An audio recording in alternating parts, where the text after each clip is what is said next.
Okay.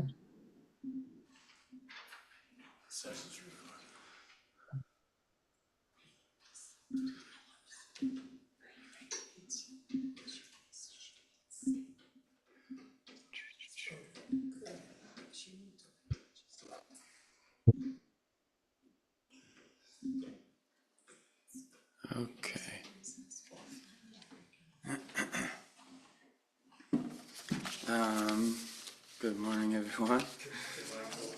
So quiet.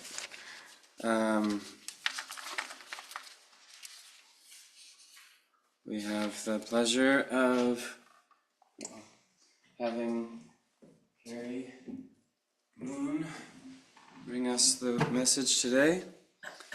And this first song is a beautiful song that I will attempt to do well.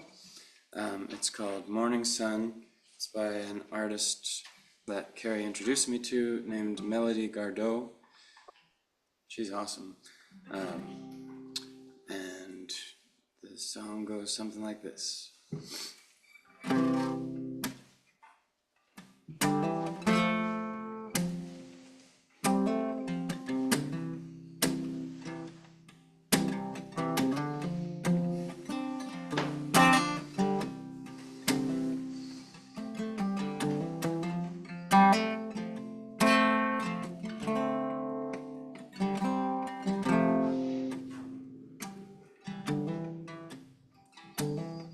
Hey, little babe, don't you cry.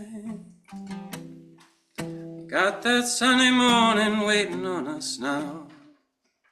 There's a light at the end of the tunnel. We can be worry-free.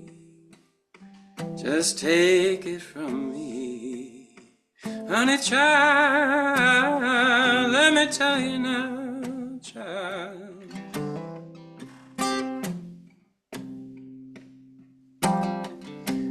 Morning sun is here to greet us with a loving light so warm.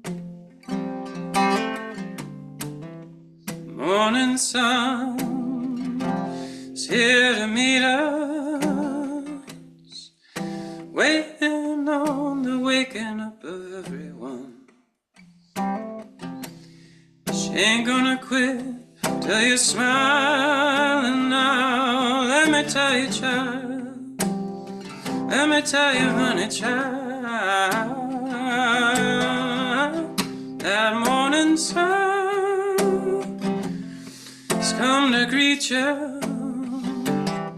She's peeking round the corner, just waiting to meet you. Shining down on all your troubles. Let me tell you, child. Let me tell you, honey, child. 'Cause this world was made for dreaming. This world was made for you. This world made for believing in all the things you're gonna do now, honey, child. Let me tell you now, child.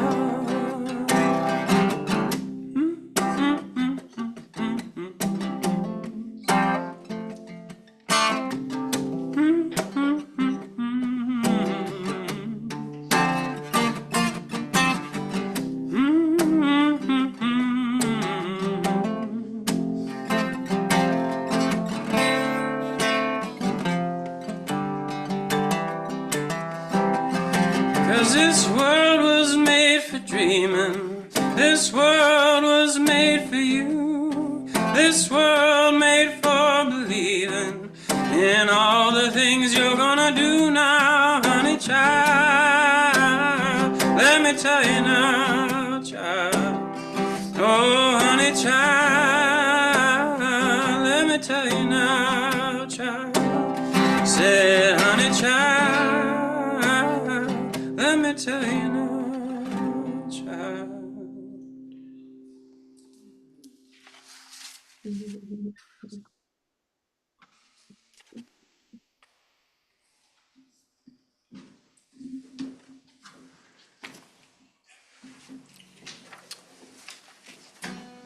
Morning and welcome. I'm Jerry, for those of you that are not here on other Sundays when I've been here.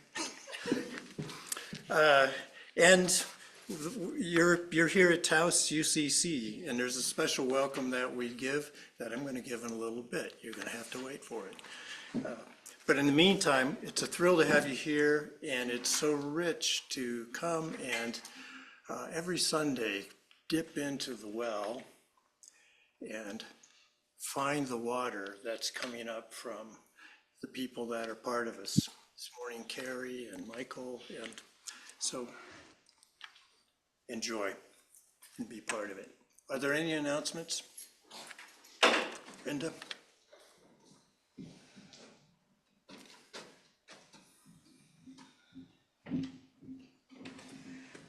Hi, I'm Brenda.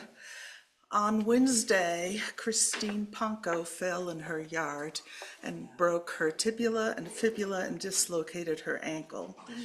She says that she has screws, rods, bolts in her near future, so I assume that she'll be having surgery. The text, her phone number is her land phone, and she can't receive texts in the little folder that I gave you. So if you don't know her phone number, I have it. And she's in for a long recovery, I'm afraid. Thank you. Ethel? She also said that she's never had a surgery before, I can't believe it, and she's very scared. So, lots of prayers for her. Yes. Yeah. And just a reminder that next Sunday is the annual meeting of the partners of this fellowship. We'll hold that immediately after the service in this space. So welcome. There's a reason you are here today. No matter what you believe, no matter what you once believed but no longer believed. Is that Chris Smith in the chat? That's what I'm wondering. Yeah. We're going to mute you, Ken. Ken, everybody needs to mute on Zoom, please. Or I'm going to mute you myself, all right? Thank you. What a beautiful array this morning. So as I was saying, there's a reason you're here today. No matter what you believe, no matter what you once believed but no longer believe, no matter what someone else told you to believe, no, you are here. You are here to know the truth of all you long to believe. You are here because love breathed you into being. You are here because the arms of love carried you here. You are here because the hands of love are reaching out to heal you. You are here because the heart of love yearns to live through you. Welcome. Michael, a song. It's familiar. Join in.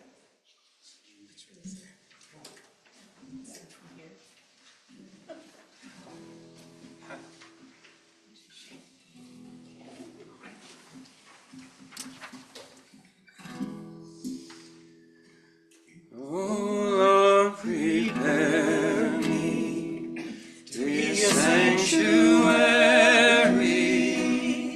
pure and holy, tried and true. With thanksgiving, I'll be a living sanctuary.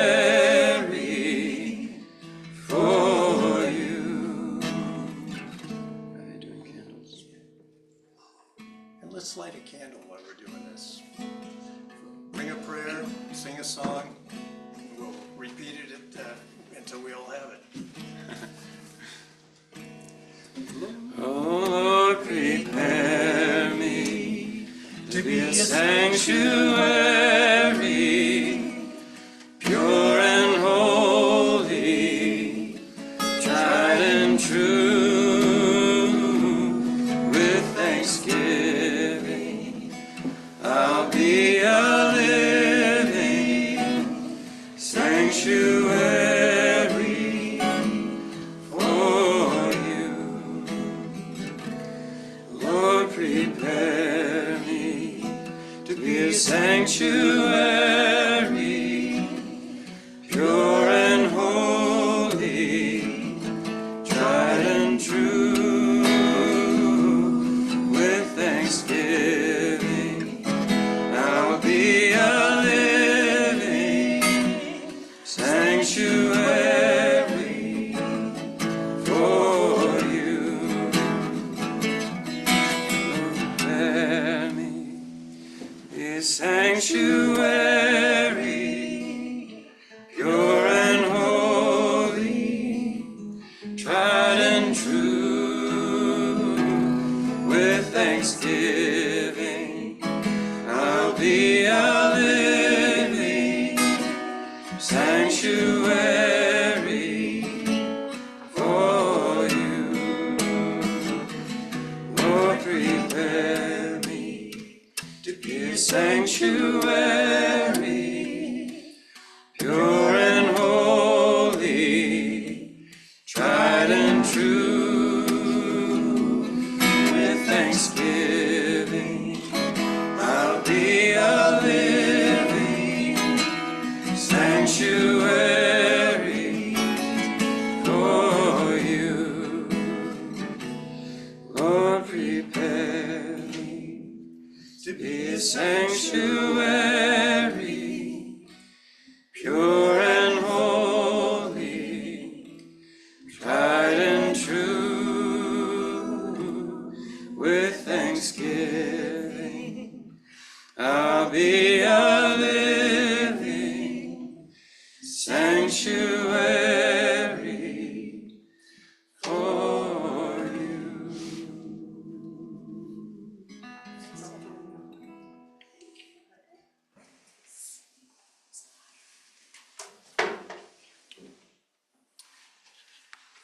The first reading this morning is from Rabbi Sharon Brous.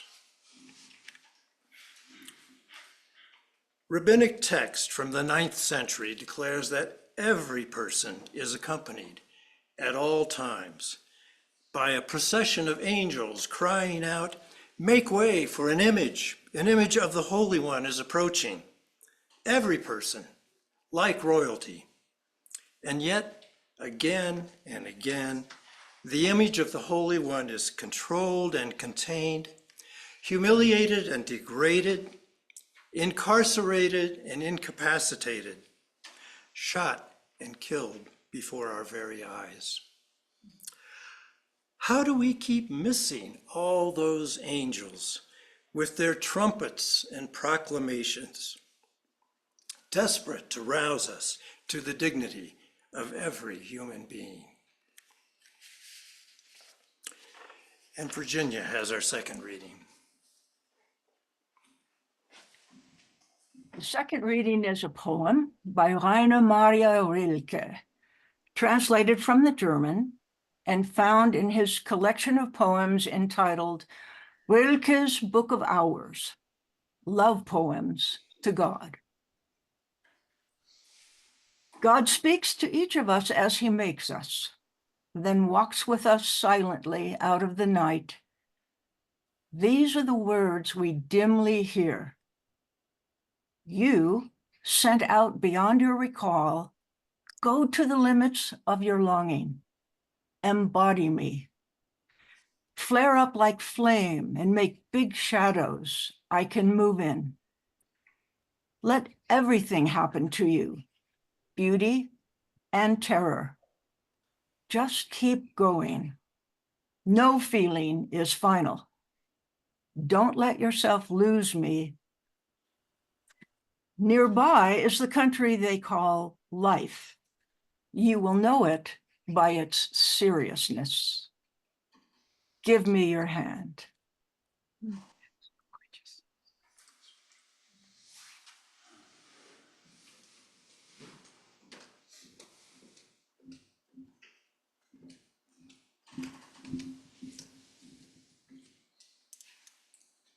I have a box to stand on. Good morning. Thank you all for being here today. Can feel the love in the room and on Zoom. And thank you everyone who contributed to the service.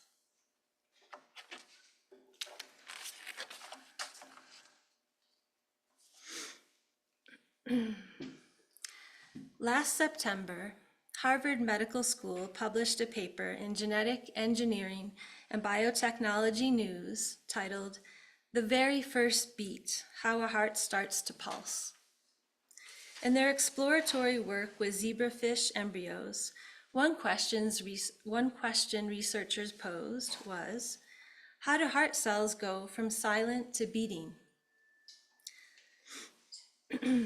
Despite millennia of research on the developing heart, the details of how heart cells start beating were still a mystery. And to the investigators' surprise, they discovered that all the heart cells abruptly transitioned from not beating to beating. And they immediately began beating in sync. And this is a quote, "It was like somebody had flipped a switch on." A human heart will start beating 21 to 23 days after fertilization. The beat starts within the pacemaker cells as spontaneous electrical activity, a voltage spike, and asynchronous oscillations. In recent decades, researchers have discovered when the beat starts and how it keeps beating in human hearts. I am not a scientist, but I am a voracious reader and explorer of mystical texts, scientific publications, and everything else in between. I deeply respect the sciences, and even more so now with my son Quinn in grad school in the field of conservation biology. So the heart, and what we know, it's a blood pump and a central command center in unison with the brain. It pumps our blood in and out, constituting our period of being aliveness. There are unknown factors as well associated with the heart. Does it also pump love in and out? Does it house cellular memories of loved, not loved, loved, not loved? Does it absorb comfort and pain? Is belonging held within the chambers? And what about the soul? Is it too contained within the body in the regions of the chest, protected by the bony rib cage and encased in the pericardium? And what ignites the spark to start it all? What or who gives the pace to the pacemakers? We don't know. No matter one's brilliance or field of expertise, none of us can know. We cannot measure the soul in a laboratory. We cannot quantify love. In 1998, I began to study sound.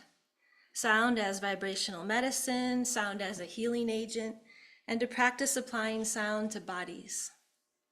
Then in 2008, I returned to school to study craniosacral therapy. Sound and touch, light and color began to interweave into a healing modality, enriching my therapeutic practice.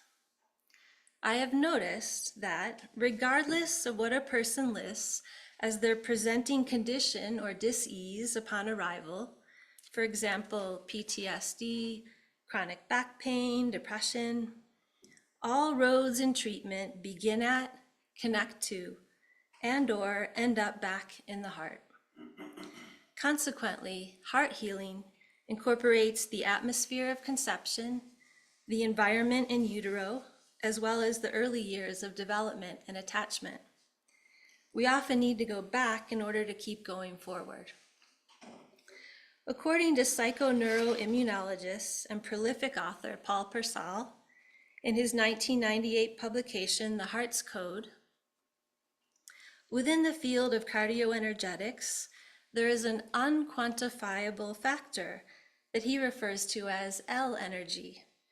L for the subtle life force, or we can call it L for the love force. You may be familiar with him in regards to his research with heart transplant patients.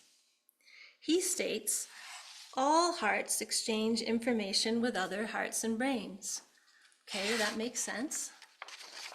He further postulates, when one heart sends energy to another, that energy becomes a part of the receiving heart's memory. When the receiving heart becomes a sending heart, the energy it sends is no longer just its own. It blends its energy with the memory of the vibrations of the energy it has received. This resonating process continues infinitely, meaning that with every beat of our heart, we continue to create the info-energetic vibrations that become our collective soul. One heart, one soul, collective heart, collective soul. Since we are all alive on the planet at this moment, possibly because we choose to be, we are witnesses to the darkness and fear. We must be here to do something about it. I'm assuming that all of us have already enacted our double time, overtime, all the time loving initiative to counterbalance the destruction and collapse of our earth home. But this is exhausting work. All this trying to love everybody all the time, trying for full-on love and action, while at the same time carrying deep grief and hopelessness. Trying to nurture every big and little thing is completely crushing. It's never enough. Before bed, I conduct a day review. And guess what? I frequently come up short. Why can't I do more and do it better? Perhaps you're familiar with this feeling. And when I wake up these days, one of my first conscious feelings I have is, oh, I'm still in this body. Dang, there goes my dream time, my carefree bliss time. And then the computer boots up and my circuitry reloads this lifetime back into me like a heavy overlay. Thankfully then, the morning light shines in and the love force kicks in and a reset. What a way to end and start each day, weighted down like that by the world. And so we go along using our courageous hearts and brains. We here have been blessed with enough safety, security, and nourishment to advance upward, beyond the reptilian brain, into the mammalian brain, into the super conceptualizing, creating, wondering brain. When I was teaching young kids, we would turn the switch on right here for super power brain activation. And by living, we have accumulated wounds along the way. Some of us and those we love have been broken to the very edge of a heartbeat stop. I have. The permanent wilting point, as we call it in gardening circles. And besides carrying around like a bazillion pounds of extra weighted baggage, our failures, our rejections, our secrets, our shames, our regrets, all lodged inside our bodies, in our cells, in the delicate soft tissues. We also hold pain for others. And this may be one of the most caring and potentially most harmful practices that we engage in. We say to our children, our elders, our beloveds, oh, I can't bear that you are in so much pain. If I could take your place in that suffering, I would. And we try to. We subtly instruct our bodies to bring that pain in order to provide relief by bearing some of the burden. Mothers are especially naturally equipped for this. Shaman and medicine women have practices that include removing the pain from the body, dissolving it, and transmuting it. Sometimes a healer will even take the tumor out of a body, bring it into their own body, and work it through this way. Such is the vital importance of release. All of us must be aware of how much we are consciously and unconsciously caring for others, and how much of an impact this is having on our well-being. Hopefully we can process it, release it, and still maintain our vibrant, optimal health and homeostasis. But it is truly miraculous that our hearts keep on, despite all of this maneuvering. And meanwhile, throughout nature, acts of resiliency and collaboration like this are going on continuously without us noticing. So what if we are to honor our hearts? How do we pay tribute? Can we go in and establish a dialogue with the cells? Yes. Can we give gratitude in a palpable, energetic form to our hearts? Yes. Can we lighten up the workload for our cells? Yes. These cells work for us, with us. Can we hook up an infusion of universal healing light that floods down through our bodies, nourishing the cells? Yes, we absolutely can. A few weeks ago, I was treating a man who has survived an unfathomable amount of violence. The focus of our work that session was to rebuild his light body, to create a safer place for him to live within. We were doing a practice of bringing more light in through the violet crown, and he was very quiet while we engaged in this. Eventually, I asked him, "How's it going in there with the cells? Are they able to absorb this light?" He said, "They're starving, they're gobbling it up." So this healing energy is not only accessible to humans, but to all animals, crawlers, flyers, swimmers, and to all trees and plants and mountains and oceans. All have a piece of the unknown. Call it what you will, L energy, God, the divine, Great Mother, Source, all that is, we are connected. We acknowledge that there are unknowable things, bigger and beyond, and we trust in the benevolence of this source because our bodies aren't just made for suffering. The sensory capabilities of embodiment support experiences so deep with meaning and beauty that we hardly have words to describe them. So there is us here, and there is something there. And before we practice letting more of that light in together, there are a few foundational things to attend to: sovereignty, co-creation, and loving perfection. In my therapy practice, I often treat children and adults who have experienced abuse and trauma. And as you may know, violations of one's body and sacred spaces leave a residual impact. Often a pervasive feeling that one's very essence has been contaminated or taken away. It is imperative that we govern our bodies. We are sovereign beings and we have choices and freedoms. When I have a challenging day, I whisper this mantra over and over to myself: I am a sovereign being. I am a sovereign being. Until my breathing settles down. Secondly, co-creation. For me, this means a continuous trust and surrender, a listening and noticing, a receptivity, while simultaneously a readiness to take action. As a Mohawk author I read recently said, in regards to the sacred lineage of her people and their communication with the divine, they are speaking to us from the everything. They is a they of our making, our comfort. And the everything is the everything.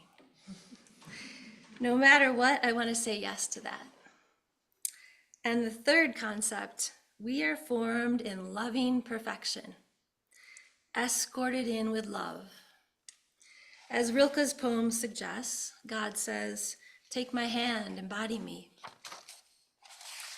When holding a newborn baby or witnessing the birth of any creature, I got to help my neighbor's goats be born this spring. Would we hold this fresh, precious new arrival in our arms and say, "I'm sorry. Through the fact of your birth, you've inherited a tainted nature with a proclivity to sinful conduct that is in need of regeneration"? No way. We are made with loving perfection, all sparks of the divine, like the song Michael sang. Let me tell you, honey child, This world was made for you. Imagine the gift of our time here and our unique, no one else is the same makeup, and to be getting reminders all along the way, to be watched over, to be guided with repeated personal invitations from the above to participate, and to say, nope, no thanks, I can't, stop bothering me, no. So we say yes. Yes, we are sovereign, co-creating, perfectly lovingly made beings. We came in on love, and we're going out on love. All of us, accompanied, as the ancient rabbinic text expressed, make way, holy ones coming through. And this is it, why we are here, to love and be loved. We are all the ones. There is no special access pass card to the divine. No, only some people get to feel it, get to have it. No bowing down to the guys in charge, the self-appointed gatekeepers of the sacred, in order to get it. We already have it embedded within us. Now is the time for no limits love. Love whoever the heck you want love. Show love in your own way, love. Love like we'll never run out of it, love. I'm loving because it makes more love, love, and self-love too. So before starting our light infusion, I want to share the guidelines that I set up for myself as I wrote this message. Keep it upbeat. Don't trash Christianity. Don't swear. Don't go off script. Like, don't go wildly roaming out into multidimensionality or suggest jumping off the time and space continuum. Don't lament too much. Don't delve into all the terms and concepts that need to be thrown into the dumpster, except the worst ones: sin, hell, damnation. Don't refer to fairies, nature spirits, prophetic dreams, or visitations from the other side. But it is okay to call on angels. And do wrap it up with a greater sense of peace and ease. Do, whenever possible, as Ram Dass says, participate in the coalescing of the universe with love. I recently counted up the years that I have been in some kind of therapy. And it's an astounding forever 30 years. My current therapist, who is gentle and of course does not make demands on me, is demanding I engage in self-love. She relentlessly brings me back to honoring and loving myself in every single session, and I resist. Even if self-love is one of your proficiencies, it is not mine, so I need this. So let's shift inward now. Michael, do you mind turning the overhead lights off? Forgot about that part. And for just 5 minutes, let's dream a daydream. Just for fun. Let's give our very own hearts an honor ceremony. Let's take in an infusion of healing light and love from on high. So look around and feel around and notice that we are safe here. Let's ground our feet on the earth and gently open the palms of your hands in your laps, a gesture of openness to receiving. And if you like, close your eyes or at least let them relax to give them a break from taking in the world. Let's take our cleansing breaths, breathing in through the nose and gently exhaling out the mouth, in and out, in and out, in through the nose, out through the mouth. Feeling our bodies softening, softening at the edges. And then bringing our awareness up to the crown on each in-breath. softening at the soft spot, the part that was not yet fused at birth, where we still can invite in warm, liquid light. Begin to feel that light like a waterfall flowing down into the body, filling us with rejuvenating energy from above. So breathing in, taking in the light.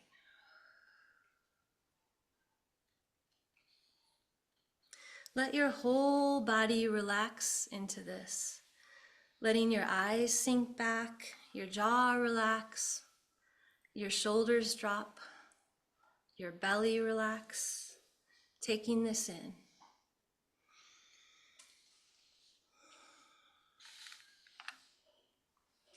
Notice a color for this light from above. And on the next in-breath, allow that light to run down, all the way down into all the cells of your body. Down your soft palate, down your throat, down your spine, down into your chest, down your arms, into the palms of your hands, down into the pelvic bowl, spreading out into the hips and down the legs, washing through the knees, down into the soles of the feet and back into the earth. Breathing in light.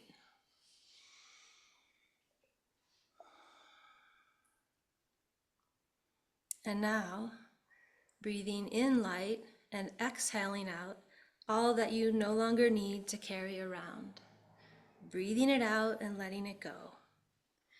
I release what no longer serves me immediately and with ease, with no harm to myself or any other beings. I let it all go.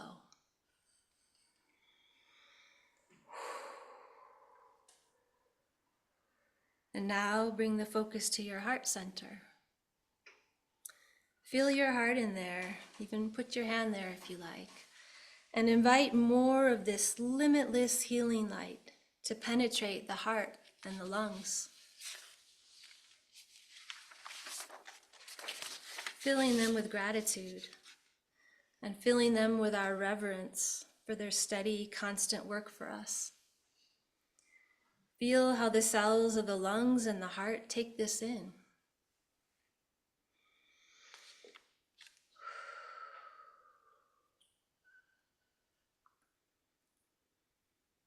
And when your heart and chest feel filled with this love overflowing, let it expand outward through the edges of your body.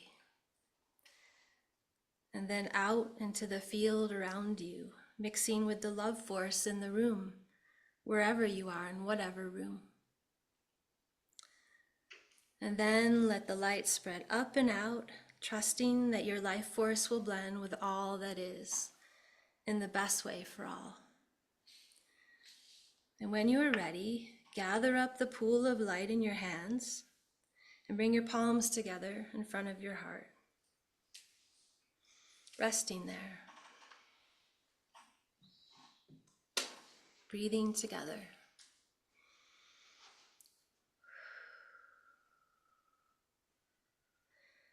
We give thanks for this time together and for this feeling of being connected to one another and to all that is in the highest way. Amen.